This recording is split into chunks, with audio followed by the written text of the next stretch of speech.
Lightning crashes over a lonely Colorado farmhouse as Sam stands in her kitchen, heart pounding against the storm.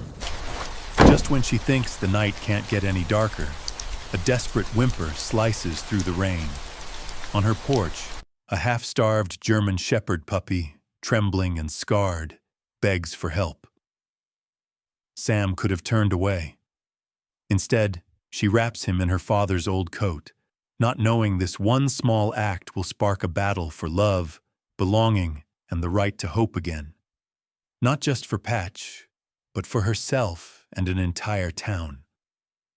This isn't just a rescue. It's a journey through loss, defiance, and the healing only connection can bring. If you've ever let someone, or some creature, change your life, or stood up for a second chance, share your story in the comments. If you believe hope belongs to all of us, like and subscribe to join our circle of courage and healing. Lightning split the sky in jagged, blinding veins, each crack of thunder shaking the old farmhouse until dishes rattled in their cabinets. Sam Carter's kitchen was a patchwork of moving shadows. Every time the electricity threatened to go out, the overhead light fizzed and flickered, casting her and the battered table in a haunted kind of glow. Rain hammered the windows, thick and relentless, drumming on the roof so hard she could barely hear herself think. She'd lived through plenty of Colorado storms, ice storms, hailstorms, the kind that tore shingles off roofs and sent trash cans careening down the lane. But this one felt different. It was as if the wind itself was angry, slamming into the house with fists full of sleet. Sam pressed her palms to the edge of the sink, willing herself to stay calm, to ignore the shudder of nerves crawling up her spine. The house had always felt too big for one person, especially on nights like this. Then, through the wind's howl and the rain's pounding, something else rose, a thin, piercing whimper, sharp as a blade and twice as desperate. It wasn't the groan of an old tree or the screech of a loose shutter. It was alive. Sam froze, her breath snagging in her chest. She strained to listen, half convinced she'd imagined it, but there it was again, a high, keening cry, insistent and pleading, echoing off her porch. She should have stayed put.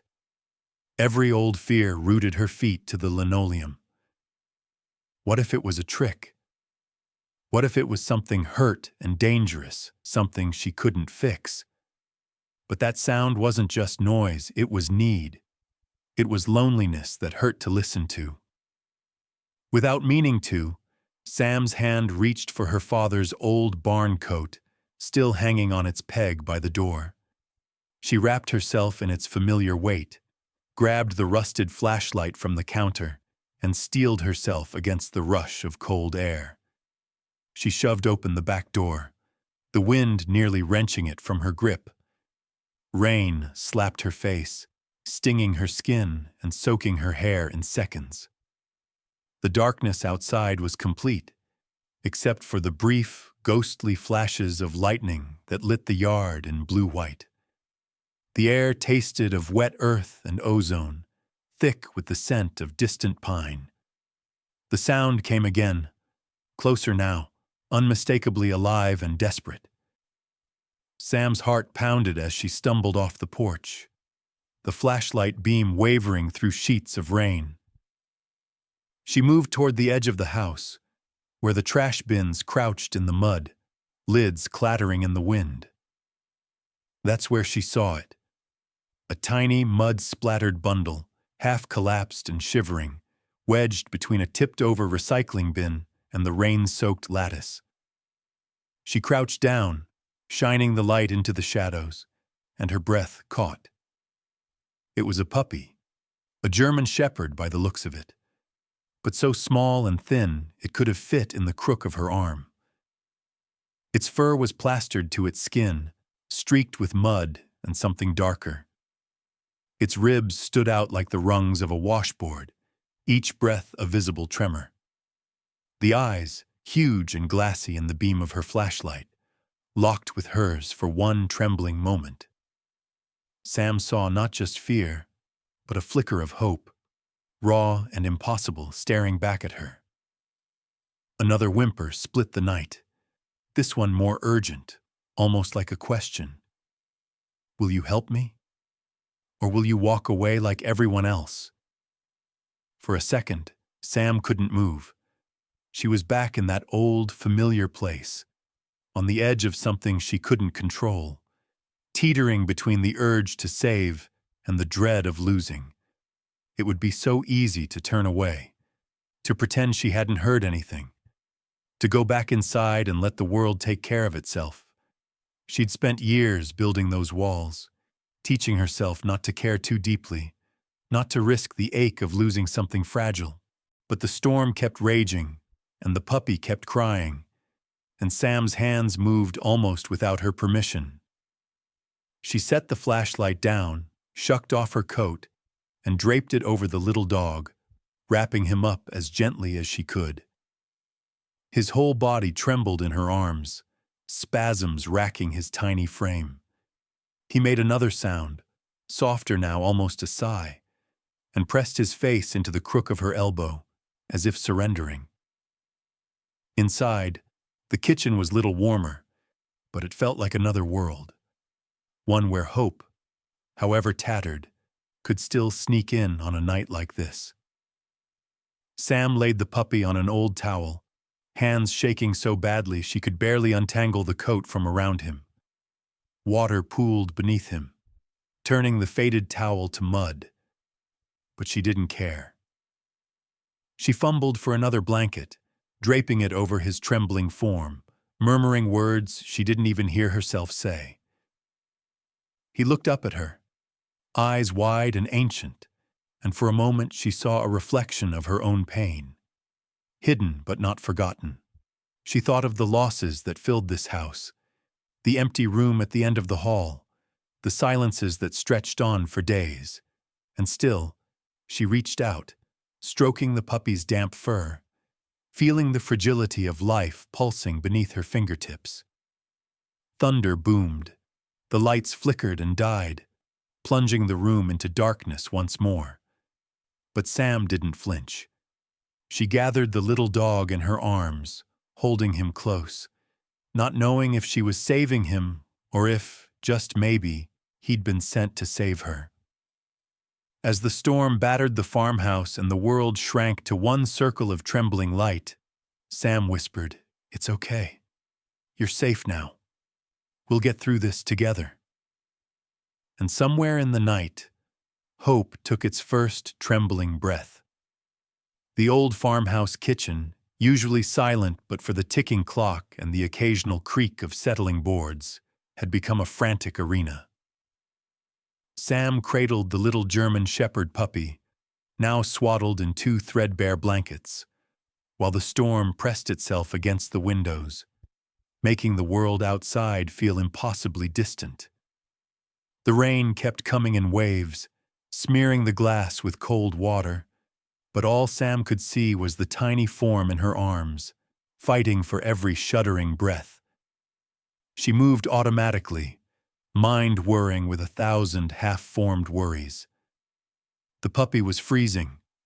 She could feel it in the way his small body convulsed, the way his teeth chattered, the faint, strangled cries that cut through the silence whenever she tried to set him down.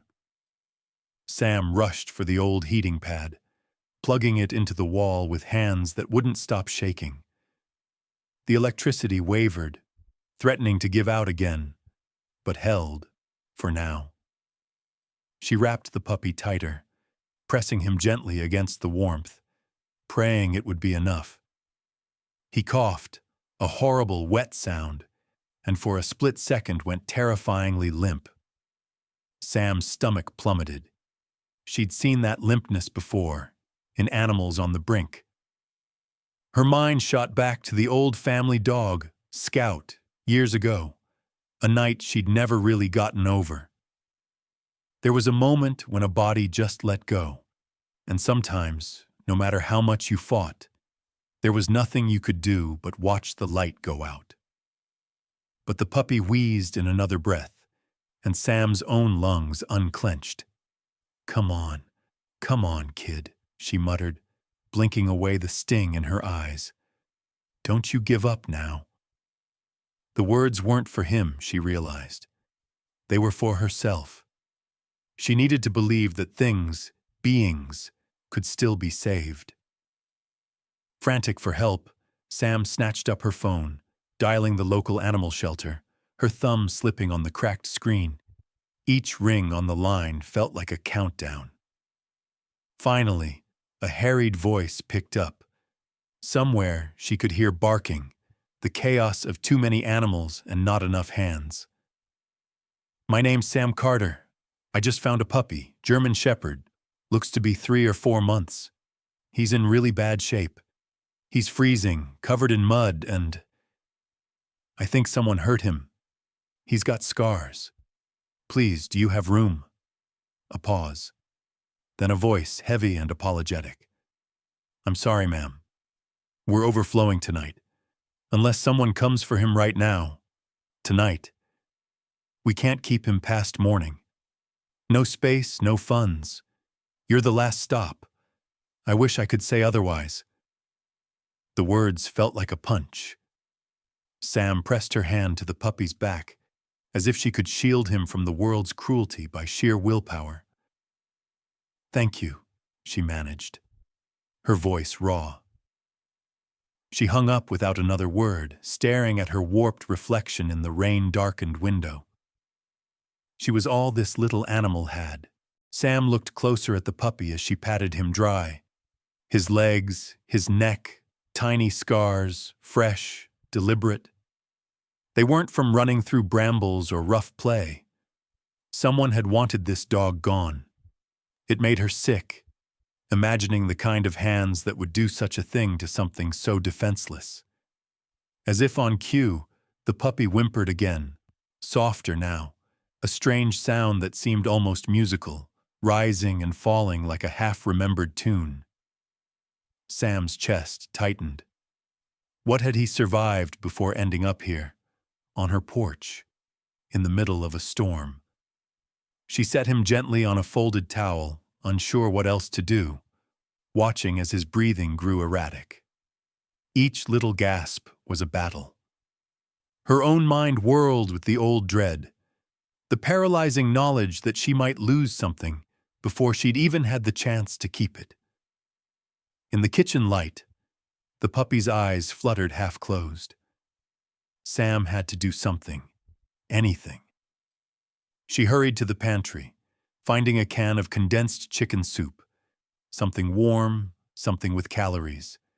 She dripped a little broth onto her finger and touched it to the puppy's nose. For a moment, nothing. Then, with a flicker of stubborn life, his tongue darted out, lapping weakly at the moisture. Sam's heart leapt. She kept at it, whispering encouragements, her world narrowing to the steady, desperate rhythm of drop, lick, drop, lick. The storm began to ease outside, thunder rolling off into the hills. Sam's mind spun with the weight of responsibility. If she did nothing, the puppy would die. If she took him to the shelter, he'd be gone by morning. It was her or nothing. As the minutes ticked by, the puppy's shivering slowed. His eyes, bright but unfocused, kept flicking to Sam's face as if searching for an answer. When she reached to stroke his head, he let out a sound, almost a chirp, not quite a bark, so insistent and odd that Sam found herself smiling, despite everything. It was a strange kind of communication, a signal from some place beyond words. I'm still here. Don't let go. Sometime after midnight, Sam gathered the puppy in her arms, settling on the faded couch with him pressed against her chest. She was exhausted, but couldn't let herself sleep, couldn't risk missing the moment if his breathing changed. She listened to the patter of rain and the slow, fragile sound of life beside her. In that quiet, a memory surfaced, her son's voice years ago on another stormy night. We always have to help, Mom.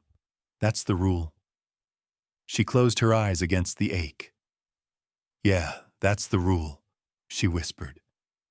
The night stretched long and uncertain.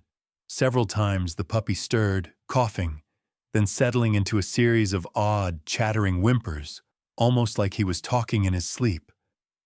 Sam, caught between hope and dread, murmured soothing nonsense, rubbing his tiny back until he quieted. As the sky outside faded from black to a pale, watery gray, Sam looked down at the puppy, still shivering, but breathing, still fighting. She pressed her forehead to his, letting out a shaky sigh.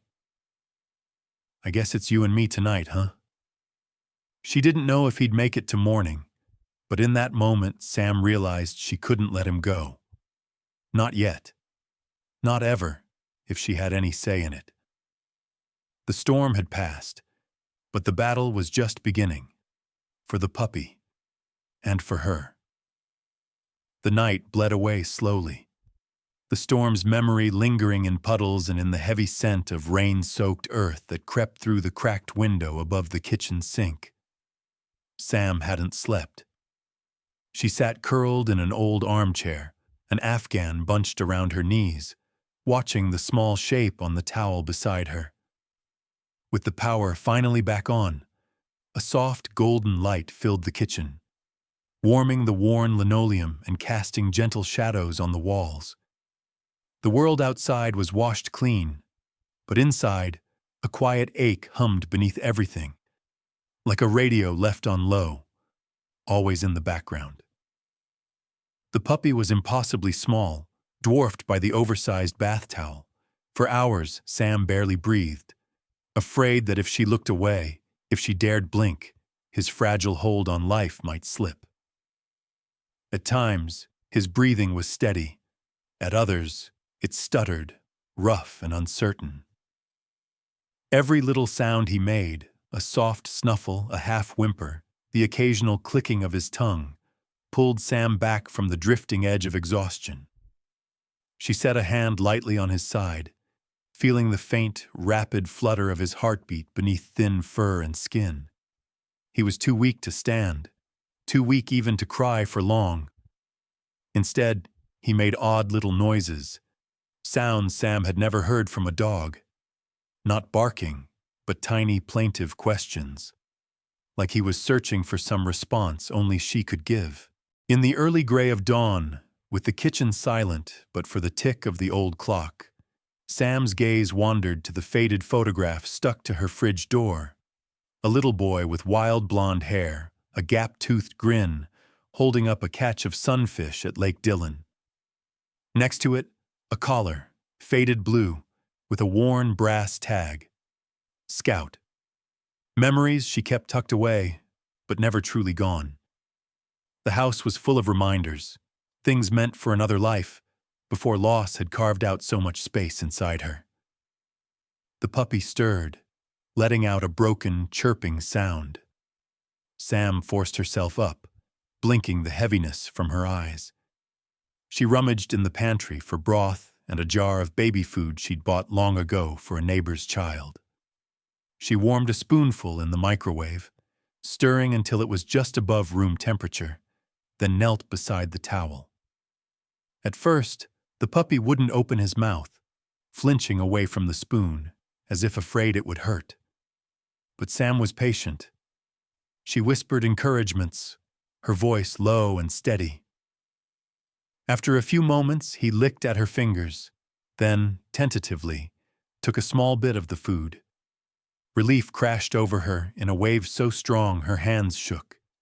She fed him in tiny increments, talking softly the whole time, every success a victory, every swallow a promise that maybe, just maybe, he would make it. When he was finished, he lay still, his breathing a little stronger, the color returning to his gums. Sam wiped his chin, wrapping him in the cleanest part of the towel. She found herself counting each breath, holding on to the hope that this morning would be different, that loss was not the only ending she was destined for. With the world outside brightening, the farmhouse took on a different feeling. The worst of the storm had passed, but Sam could still feel the tension in her shoulders, the habit of waiting for the next blow. She moved quietly around the kitchen, preparing coffee, listening to the puppy's odd breathing, sometimes normal, sometimes punctuated by those strange, question-like sounds, as if he were singing to himself in a language no one else could understand. It was then that she realized how quiet the house had become since she'd lost her son, then Scout. For years, she'd grown used to the hush, the steady silence of grief, the slow erosion of noise and life and laughter. Now, every strange sound from the puppy, every small movement, was monumental. He was like a pebble dropped in a pond, sending out ripples that reached places inside her she'd forgotten existed. Later that morning, Sam managed to coax him to take a few sips of water. He tried to stand, but flopped over with a soft grunt, his legs trembling. He looked up at her, those enormous haunted eyes searching her face for something. Assurance, maybe, or forgiveness. It struck Sam how quickly he was working his way through the fortress she'd built around her heart. As the sun crept higher, filling the kitchen with pale gold, Sam let herself rest. She sat on the floor, back against the cabinets, knees drawn to her chest. The puppy dozed beside her, twitching occasionally in sleep, mouth opening and closing in those bizarre, half-whimpering dreams. She listened, eyes drifting closed, to the symphony of tiny, brave noises. But rest was a fragile thing. Sam's mind, untethered by exhaustion, drifted to places she tried to avoid. She thought of mistakes she'd made, nights she'd left the porch light off, mornings she'd refused to answer the door, holidays spent alone rather than risk the pain of company. She'd always told herself she was protecting her heart, but now she wondered if she'd only been hiding from the world. The puppy shifted in his sleep, letting out a whimper that sounded almost like a question.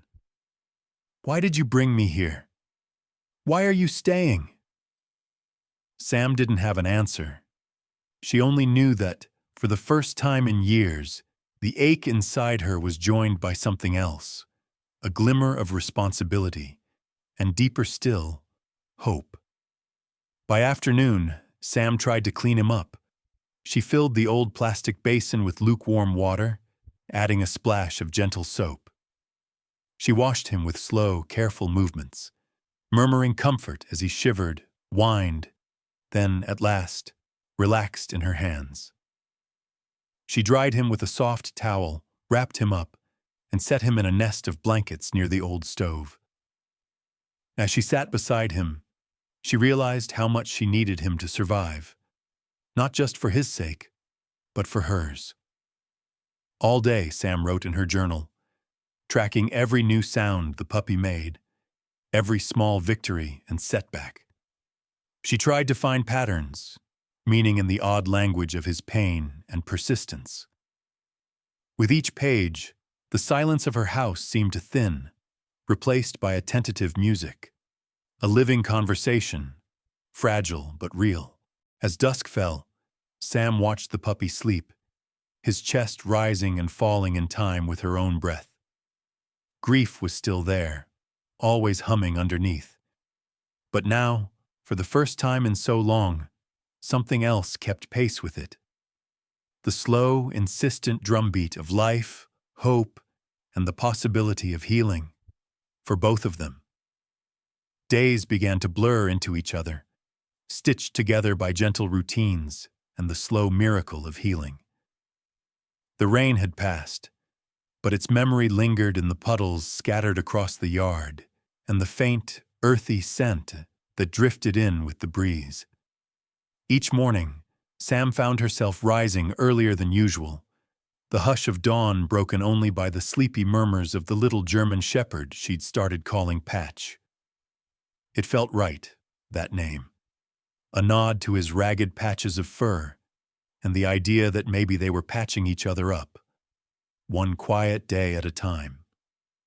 The world outside the farmhouse seemed to pause, granting them space to find their rhythm. Sam moved through her small rituals with a kind of reverence. She washed Patch's bowl, wiped the counters, and made herself coffee as he watched from his bed of old blankets by the stove. Every so often, Patch would let out one of his peculiar sounds, a chirp when he was content, a rolling whine when she left the room, or the odd sing-song yip that seemed to mean, "I'm here. Are you still with me?" Sam began to keep a notebook on the kitchen table, jotting down the different noises Patch made. She wrote them phonetically, adding notes about his body language, ears perked for curiosity, tail thumping for happiness, a tense shiver for fear. It was almost as if he was teaching her a language she'd never known she needed. The farmhouse, once silent and heavy with the weight of memories, grew lighter with each new syllable, each little word Patch invented. Outside, the world turned green again. The grass, beaten flat by the storm, stood tall in the weak spring sun. Sam and Patch ventured into the yard together, Patch wobbling on unsteady legs, nose to the ground, ears alert for any new scent or sound. At first, Sam walked a few paces behind, afraid to overwhelm him. But as the days stretched on, she let herself be pulled into his discoveries. A beetle climbing the porch steps, the flutter of a sparrow in the gutter, the way sunlight turned a puddle into a patch of gold. Each outing was a victory, no matter how small. Patch learned to trust the boundaries of his new world. The first time he wandered to the edge of the garden and stopped, glancing back at Sam for reassurance. She felt a warm flutter in her chest. It was trust, building slowly, brick by careful brick. Some days, Patch would circle her feet, pressing against her shins as if to say, "Don't go too far." Other times, he'd scamper ahead, looking over his shoulder to make sure she was following. Inside, their quiet agreements continued to grow. Patch waited by the door for her each evening, his eyes bright with expectation. If she paused too long in the hallway, he'd let out his rolling, musical whine until she reappeared, then flop down with a sigh of satisfaction. At night, he curled up beside her chair as she read or scribbled in her journal, filling the space with soft, steady breathing and the occasional sleep murmur, an odd, comforting soundtrack to her solitude. Sam noticed the changes in herself too, though she barely admitted it at first. She started singing again under her breath while washing dishes or folding laundry. She found herself smiling at Patch's antics, his fascination with his own tail, the way he pounced on a squeaky toy as if it were alive. The ache of old grief was still there, but less sharp, softened by the presence of this stubborn, oddball creature who refused to give up. One rainy afternoon, when the wind picked up and rattled the windows, Patch pressed himself into Sam's lap, trembling. She stroked his head, whispering nonsense and soothing sounds, and felt his muscles slowly unclench. In that moment, she realized they'd formed a silent agreement. "I will keep you safe. You will keep me company. Together, we will weather whatever storms may come." Sam's journal filled up quickly, page after page of observations and questions. She wrote about Patch's noises, the little victories, finishing a bowl of food, chasing a ball, falling asleep in the sunbeam by the window.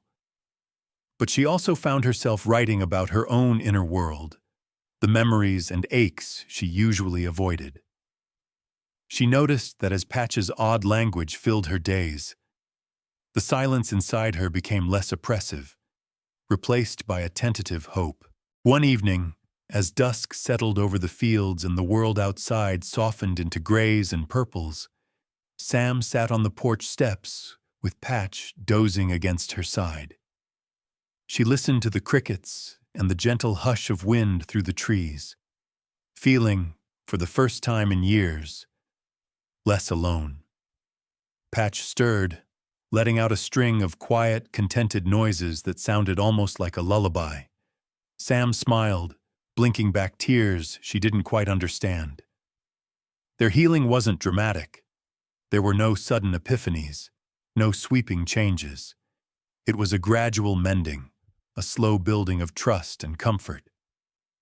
Patch's scars began to fade beneath new fur, and Sam's own wounds, though invisible, seemed less raw. She realized that in caring for Patch, she was relearning how to care for herself.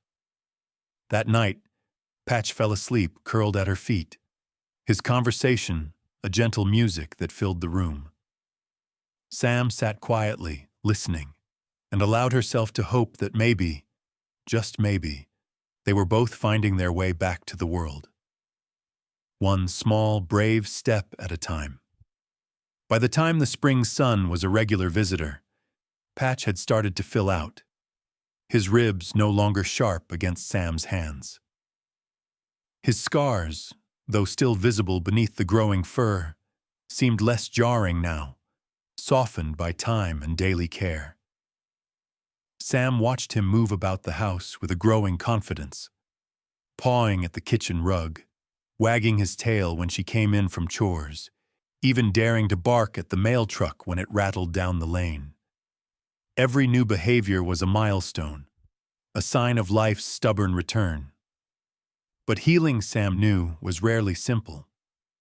There was always the world outside, the place where memories lingered, where the opinions of neighbors could weigh heavier than anyone liked to admit. Sam had grown used to her solitude, the rhythm of her days set by her own needs and those of the animals she'd chosen. Patch, however, was a different story. He was a creature who needed more than just one person. He needed the world to let him in, too. One clear morning, Sam decided it was time to test the boundaries of their sanctuary. She clipped a new blue leash onto Patch's collar. He sat still for it, ears perked and tail twitching, unsure but willing to trust her. She tucked a bag of treats into her pocket, checked her reflection in the mudroom mirror, and told herself it was just a walk. But her pulse thrummed with nerves. They headed down the gravel path to the feed store, Patch keeping close to her side at first. His stride was unsteady, but his curiosity outpaced his fear. He sniffed every tuft of grass, ears flicking at the chirr of insects and the distant moo of a neighbor's cow. As they neared the store, Sam could see folks gathering outside, old-timers in ball caps, a couple of kids tossing rocks, the store owner's wife sweeping the stoop. People noticed Patch right away. Heads turned, eyes lingered. A few faces showed warmth, but others were wary. Sam felt their gazes stick to her like burrs. "That the new stray?" someone called out. "Looks a little rough, don't he?" Sam forced a tight smile, replying, "He's tougher than he looks. Name's Patch." Patch pressed closer to her leg, tail tucked, his confidence wavering. She bent down and scratched behind his ear, whispering, "You're doing great. Almost there."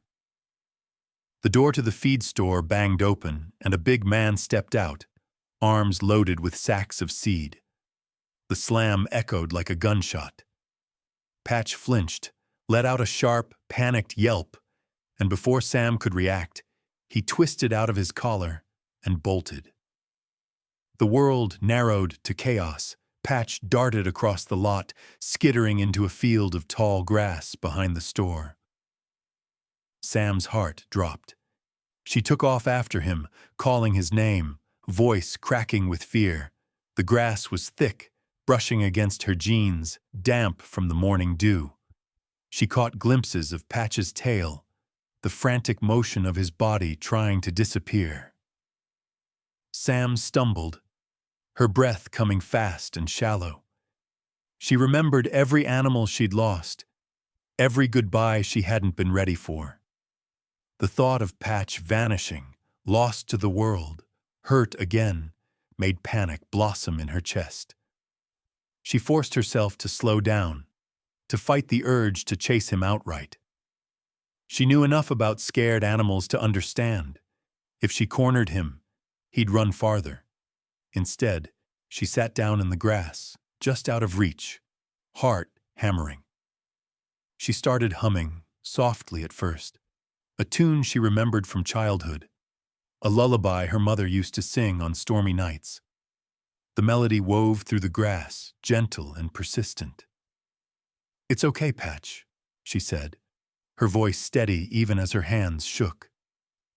"I'm right here. I'm not leaving." For a while, nothing happened. The field was still except for the wind and the faint rustle of Patch's movement. Then, slowly, the tall grass parted and Patch crawled toward her, his body low and trembling. He whined, a strange musical sound that matched the key of her song. Sam kept humming, kept talking. Patch crept closer until his head was pressed against her knee, shuddering. Sam wrapped her arms around him, feeling his heart race against her chest. She didn't scold or scold him, didn't drag him up by the leash. Instead, she stroked his fur and let him hide his face in her lap until his breathing evened out. "You did good, Patch. I get scared too sometimes. We'll get through it." After a long moment, Patch stood and shook himself, looking up at her with eyes full of apology and trust. They walked back to the store together, this time with Sam carrying him in her arms, his nose buried in the crook of her elbow. The store owner came out and handed her the bag of feed with a quiet nod, no questions asked. The rest of the walk home was quieter. Sam noticed Patch glancing up at her more often, his body relaxed but alert, every so often letting out a small whine or chirp. It was as if their chase through the field had forged something new between them, a promise that neither would be abandoned, no matter how hard the world pushed. Back at the farmhouse, Sam sat Patch down on the porch steps and looked into his eyes. She saw the same mixture of fear and hope she'd seen on the night he arrived, a reminder that broken things could still run, still find their way home. That evening, Sam made a note in her journal. "Today, Patch got scared and ran, but he came back. So did I." She realized then that healing wasn't about never running away. It was about having the courage to return and the patience to wait for each other when the world felt too big.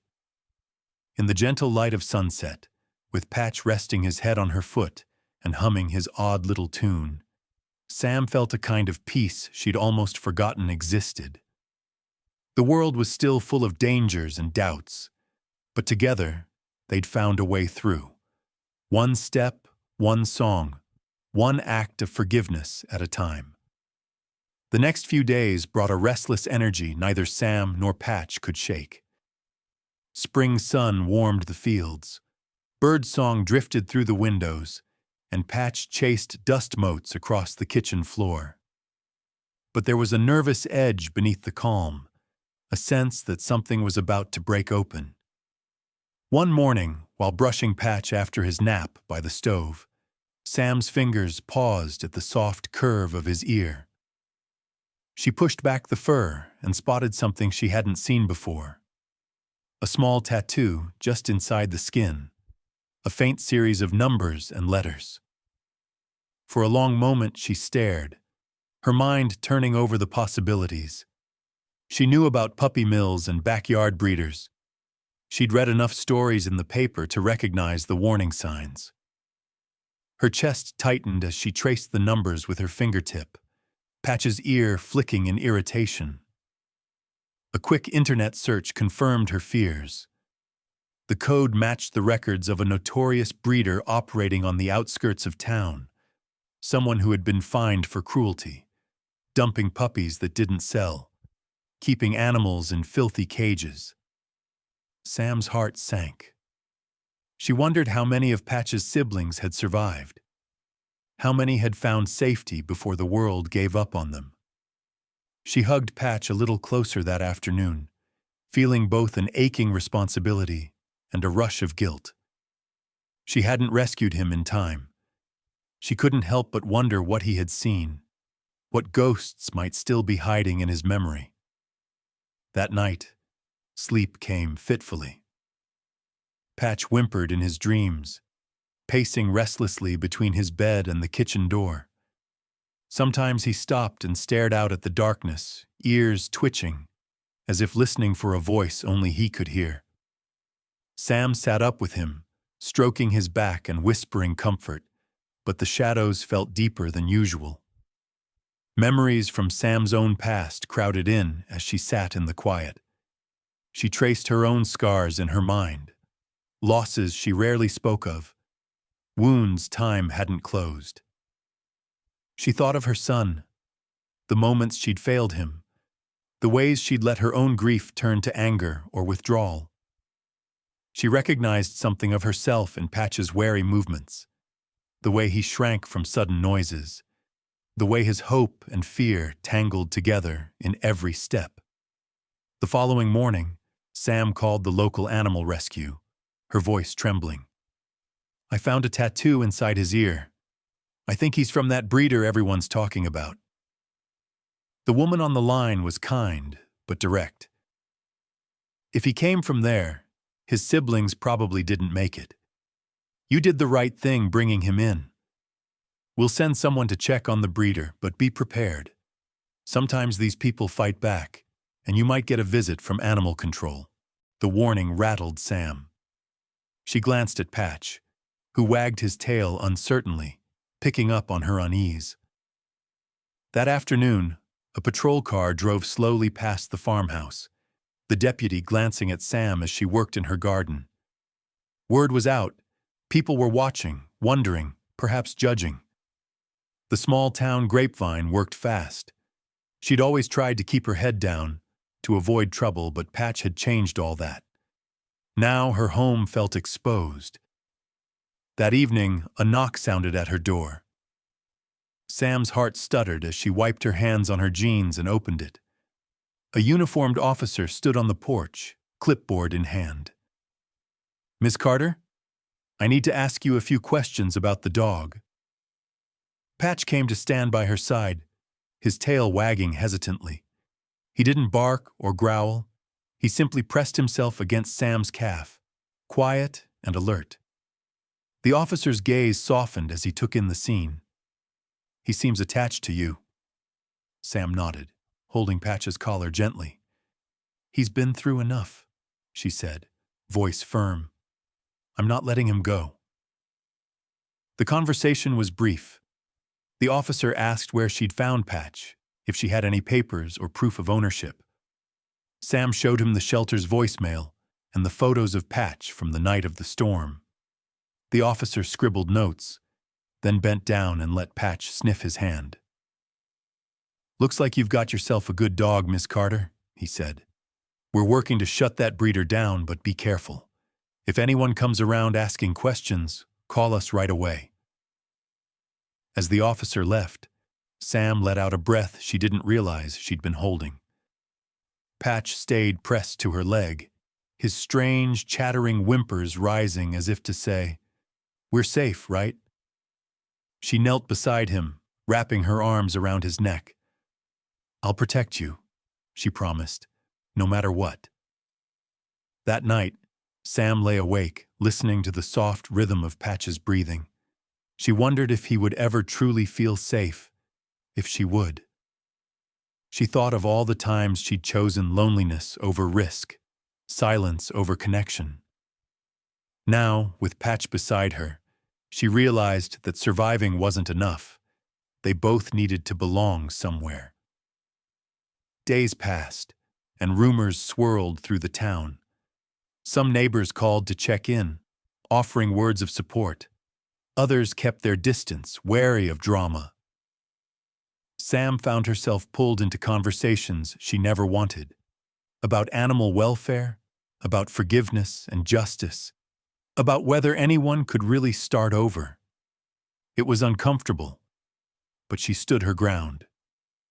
One afternoon, while Patch napped in a pool of sunlight, Sam received a call from the rescue group. The investigation into the breeder was underway, and Patch's story might help other animals in need. Sam hesitated, then agreed to share what she knew. "I want people to understand he's not just a stray," she said, her voice steady. "He's a survivor." That night, Patch curled up at Sam's side as they sat together on the porch, the sky streaked with stars. He pressed his body against her, no longer trembling, just quietly present. Sam felt a surge of gratitude, both for the dog who'd taught her to risk again, and for her own battered heart, which still had room for hope.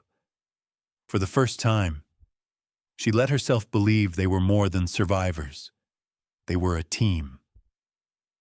And together, they could face whatever storms the past or the future held. Trouble never announced itself with thunder and lightning. Sometimes it crept in quietly, on an ordinary afternoon, when the world seemed finally safe. For Sam and Patch, peace was a thin blanket, easily torn. It started with a truck in the driveway, a faded red Ford Sam didn't recognize. She was tending tomatoes in the garden, Patch dozing in the shade nearby, when the engine idled to a stop and a heavy door slammed. Sam wiped her hands on her jeans, heart tapping nervously as a figure climbed down from the cab. The man was broad-shouldered and wore a ball cap low over his eyes, but there was something in his walk, a careless swagger, that made Sam's stomach clench. He called out before he reached the porch. "Afternoon, Samantha. Remember me?" The voice was familiar, dredged up from family reunions she tried to forget. Tom Jenkins, a cousin on her father's side, distant, but not distant enough. Patch, sensing Sam's unease, crept to her side and stood stiff-legged, tail low, ears alert. Sam squared her shoulders, shielding Patch with her leg. "What brings you out here, Tom?" He grinned, but it didn't reach his eyes. "Heard you got yourself a new pup. Real shame about how you found him. Shame about that breeder, too.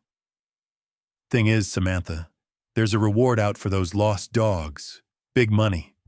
Breeder's offering double for the return of any marked pups. Figure I ought to do the right thing and claim him." Sam's jaw tightened. "Patch isn't for sale. He's not going anywhere." She glanced at Patch, who pressed against her, letting out a low, nervous whine, the odd musical tone she'd come to recognize as anxiety. Tom shrugged. "Don't make it harder than it needs to be. You know how these things go. Law's on my side if I want it to be. I got paperwork says I can act as next of kin, see?" He pulled a crumpled document from his jacket, waving it like a badge. Sam's pulse thudded in her ears. The idea of Patch being dragged back to that life, back to cages and cruelty, made her hands shake with anger. She lifted her chin, meeting Tom's gaze. "That paperwork doesn't mean a thing. He's here because I saved him. He stays because he's safe." Patch growled, a deep rumble Sam had never heard before. It surprised both of them. Tom stepped back, eyeing the dog warily. "Careful now," he muttered. "He might be more trouble than he's worth."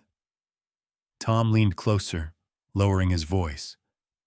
"Look, you can give him up and make this easy, or I can call the sheriff and let the courts decide. Either way, I get paid. Up to you, cousin." He turned and stomped back to his truck, tossing the paper onto the porch. The threat lingered in the air long after the truck disappeared down the drive. That night, Sam barely slept. Every creak of the old farmhouse sounded like trouble coming. She watched Patch sleep fitfully, ears twitching at every noise, and knew she couldn't fight this alone. For the first time in years, she swallowed her pride and asked for help. The next morning, Sam walked Patch to the neighbor's house, a mile down the road, through dew-heavy grass. The Johnsons had always been friendly, sharing eggs and gossip, but Sam had never opened up to them.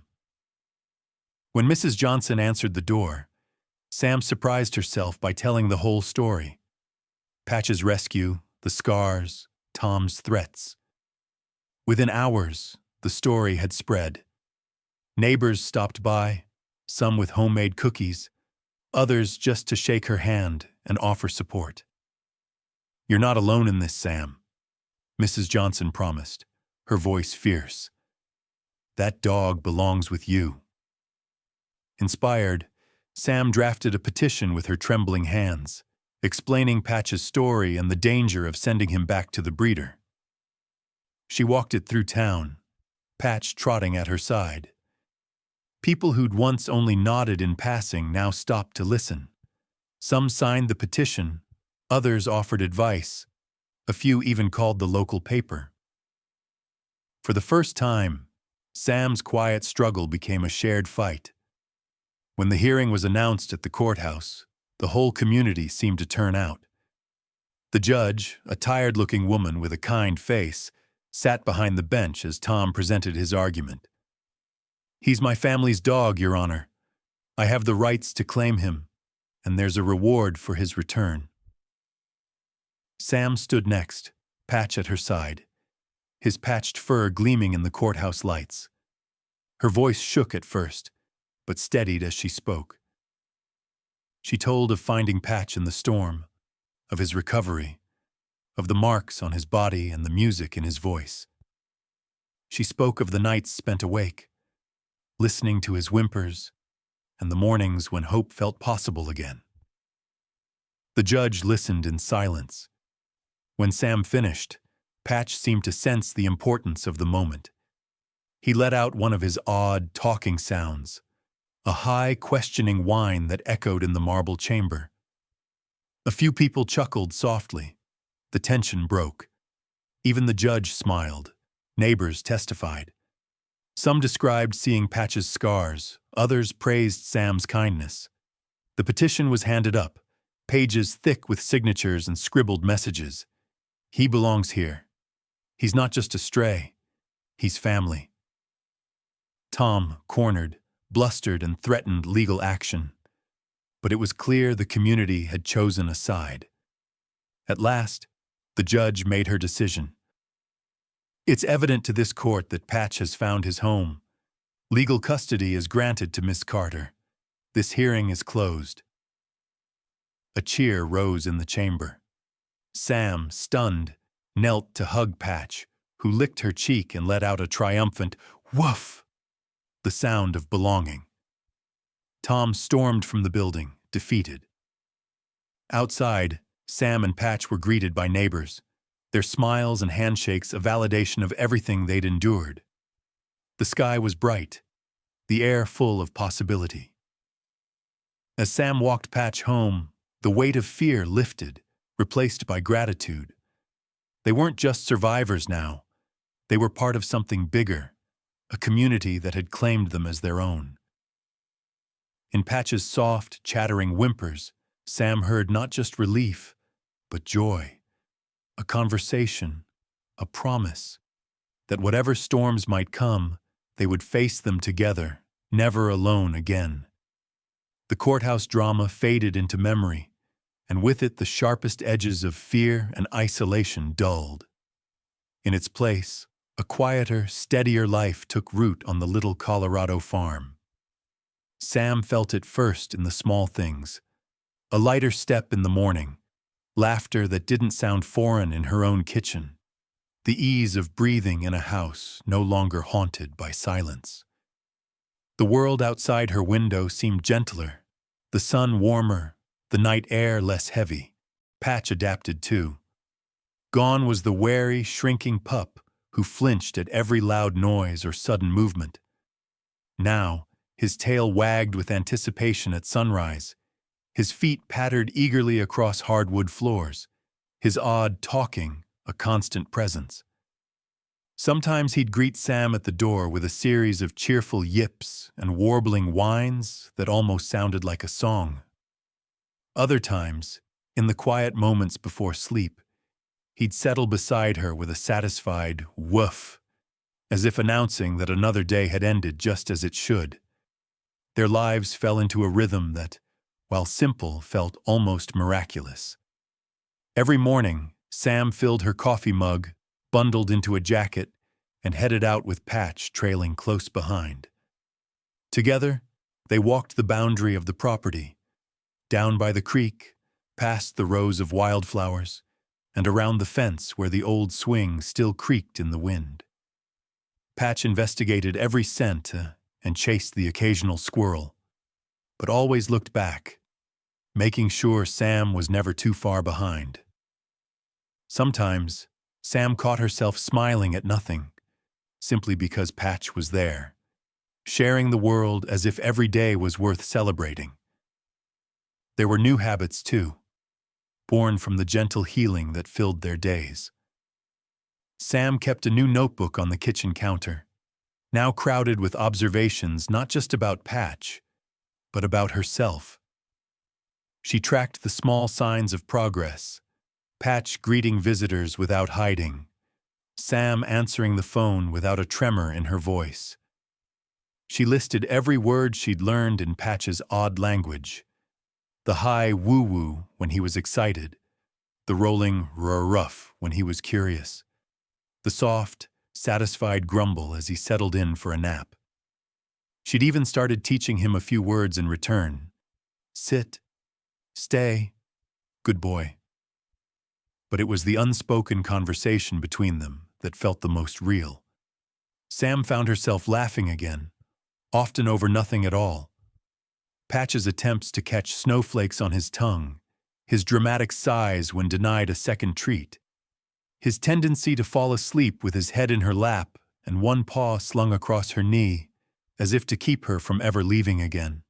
She realized one rainy afternoon, while scribbling in her journal, that the house no longer felt empty, no longer echoed with loss. Instead, it hummed with Patch's living presence, his quirky sounds filling the spaces where grief once lived. On Sundays, Sam read aloud from old books by the fireplace, her voice filling the room. Patch sprawled at her feet, eyes half closed, tail thumping in time to the rhythm of her words. Sometimes she spoke directly to him, confiding things she'd never told another soul. Her fears, her regrets, her hopes for whatever future they were building together. Patch listened, as dogs do, not offering solutions, but anchoring her to the present moment. A living, breathing answer to the loneliness she'd once believed was permanent. Sam's friends and neighbors, once distant, became regular visitors. They'd drop by with casseroles or stop at the fence to chat. Many wanted to meet Patch, whose story had become a kind of local legend. Kids from down the road would sit on the porch steps, rapt as Sam told how she'd found Patch in the storm, how he'd learned to talk, and how he'd saved her as surely as she'd saved him. Even the mail carrier, once wary, now carried dog treats in her pocket for Patch's daily greeting. The changes in Sam were subtle but unmistakable. She found herself reaching out, inviting people in, offering help as freely as she'd once shunned company. She started volunteering at the local animal shelter, using Patch's story to reassure nervous adopters and to fight for better conditions for lost and abandoned animals. She even led a small campaign to raise money for new kennels. Her words, once halting and uncertain, now steady and persuasive. But the biggest change was inside. On a golden afternoon, Patch sprawled beside her on the porch as Sam wrote in her journal. She paused and looked at him, his muzzle dusted with gray, eyes bright with intelligence and mischief. She realized she'd stopped waiting for the ache of loss to return, stopped holding her breath against the next storm. In Patch's odd, persistent noises, she heard an invitation to join life again, scars and all. She wrote, "Maybe love isn't about erasing the scars, but letting them become part of the story. We're not fixed, but we're whole in a new way." Evenings were the sweetest. As the sun dipped behind the mountains, painting the sky in streaks of orange and violet, Sam and Patch sat on the porch and watched the world settle into dusk. Patch's conversation would drift around her, sometimes fading into contented silence, sometimes swelling into a silly song. Sam would rest her hand on his back, feeling the steady rise and fall of his breath, and know without doubt that she belonged. Here, with Patch, in the home they'd mended together. That night, Patch curled up in Sam's lap, letting out a sleepy, almost laughing woof. Sam smiled, the past no longer a prison, but a lesson. What they mended them right back, and their story was just beginning. Golden light filtered through the kitchen windows, signaling autumn's arrival. The days had grown crisper, the air edged with the promise of frost, and Sam relished the comfort of her morning routines. Life had settled into something warm and steady, familiar, yet transformed. And on this particular afternoon, she decided it was time to take Patch on the longest walk yet. A hike to the top of Juniper Hill, the highest point overlooking their town. Sam packed a thermos of coffee, a well-worn blanket, and a handful of Patch's favorite treats. She fastened his collar, smiled as he barked in anticipation, and together they set off down the lane. The climb was gentle but steady, the gravel crunching beneath Sam's boots, Patch zigzagging ahead, his nose busy with the scents of the changing season. Wild asters bloomed in the ditches, and maples dropped their first gold and red leaves, twirling through the air as if inviting Patch to play. The higher they climbed, the more the world fell away. Sam felt her worries shrink with each step, replaced by gratitude for the simple joy of this day. No paperwork, no phone calls, just her and Patch and the vast blue sky. She thought about how much had changed since that first stormy night. Back then, she would have found reasons to stay home. Too tired, too busy, too scared to try. But Patch's steady presence had drawn her out, teaching her that sometimes the best way to heal was simply to keep moving forward, even if the path was uncertain. They reached the summit in the late afternoon. The town sprawled below them, fields stitched with fences, rooftops shining in the slanting sun, the river curling like a silver ribbon through the valley.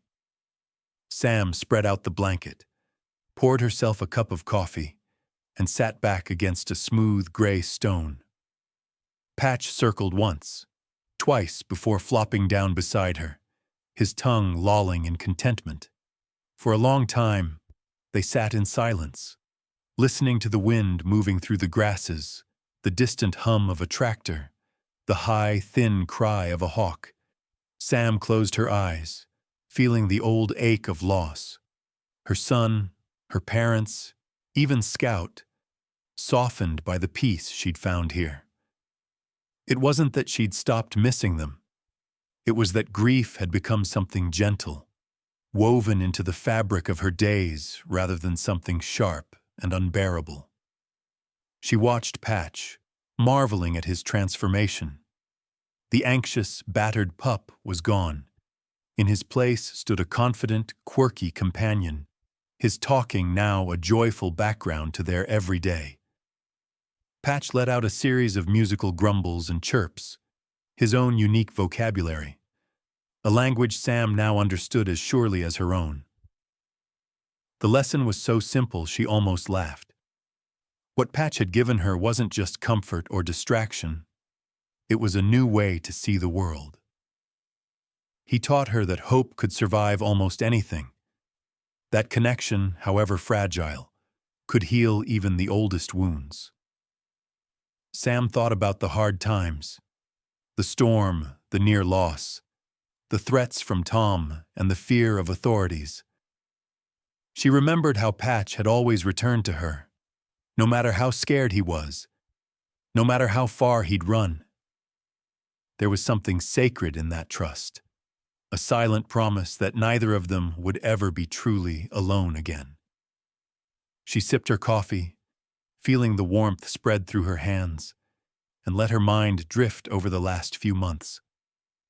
She saw the way her neighbors had rallied, how Patch's story had pulled the community together. She'd learned that strength wasn't about never breaking.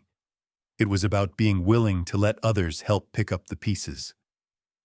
Patch rolled over, thumping his tail against her ankle, and let out a questioning yip. Sam laughed, scratching behind his ears. "What are you saying, Patch? Ready to go home already?" But Patch just nuzzled closer, content to stay. As the sun dipped lower, painting the valley in molten gold, Sam felt the weight of old fears slip away. She realized she was no longer waiting for something bad to happen.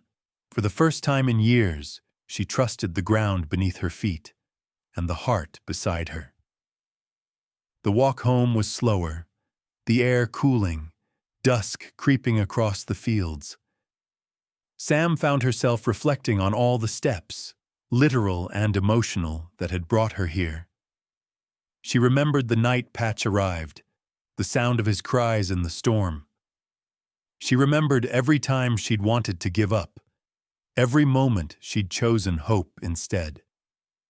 There was no dramatic revelation, just the quiet certainty that the things most in need of saving often end up saving us. Love, she realized, wasn't always grand gestures or sweeping declarations. Sometimes it was as simple as showing up again and again through every storm and sunny day. At the farmhouse gate, Patch paused and looked back, his eyes bright as if to say, "This is ours now. We belong." Sam knelt beside him, arms wrapped around his neck, feeling the steady thump of his heart and the softness of his fur. "Thank you," she whispered, not just to Patch, but to whatever force had brought them together, to the universe for giving her another chance to love and be loved. That night, Sam wrote in her journal, "We walked farther than I thought I could. We found our way home. Patch speaks in his own language, and I'm finally learning to listen. Grief and hope. Maybe they walk together, and that's enough. Sometimes you don't save someone.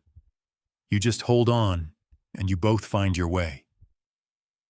As she closed her eyes, Patch curled close and let out a final, gentle woof.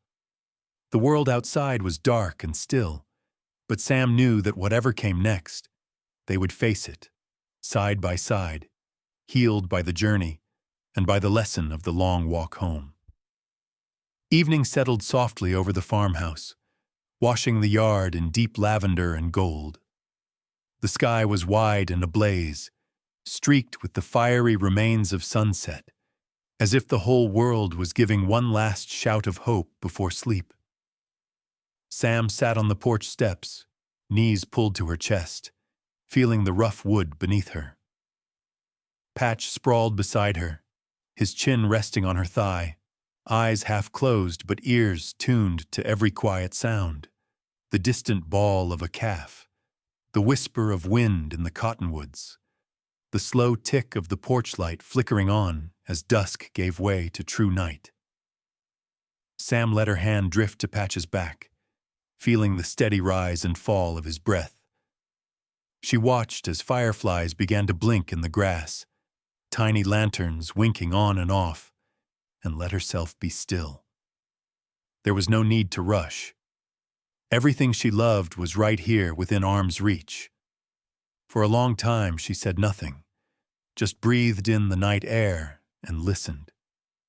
Patch let out one of his contented woofs, a sound that had become a kind of music in her days, a gentle background melody that soothed the sharpest memories and made each ordinary moment seem precious. She remembered, as she often did, how alone she had once felt. Not just in the obvious ways, the empty rooms, the missed birthdays, the quiet dinners for one, but in the ways that crept in silently. The fear of reaching out, the certainty that her grief was too heavy, too private for anyone else to understand. She'd convinced herself that loneliness was just the shape of her life now, something to be endured, not changed. But Patch had changed all that. He'd come into her world not as a cure, but as a companion. He hadn't fixed her loneliness. He'd just made it less sharp, less frightening, by being present for all the silent hours. Patch, with his strange noises and hopeful eyes, had shown her that what we call loneliness is really just the space where hope waits to grow. That it isn't empty, but waiting. Waiting for a friend, a kind word, a new beginning. Sam looked out at the fields stretching to the horizon, at the flicker of distant house lights in the valley, and felt connected in a way she hadn't in years. Her story wasn't unique, she knew. There were others out there, dozens, hundreds, maybe thousands, holding on through their own storms, wondering if hope would ever find them again. She reached for her journal, the one now filled cover to cover with Patch's story, and opened to a fresh page. Her pen hovered, then began to write. Not just for herself, but for anyone who might read these words someday. If you are reading this, maybe you are hurting too. Maybe you've lost something, or someone that you thought you couldn't live without. Maybe you're waiting for a sign that it's okay to try again, to open your heart just a little. I want you to know, it's okay to hope. Even if it's small, even if it feels foolish. Because sometimes, hope comes quietly, on 4 muddy paws, in the middle of a storm. Sometimes it knocks at your door when you least expect it, and sometimes the act of opening that door just once is enough to change your whole life.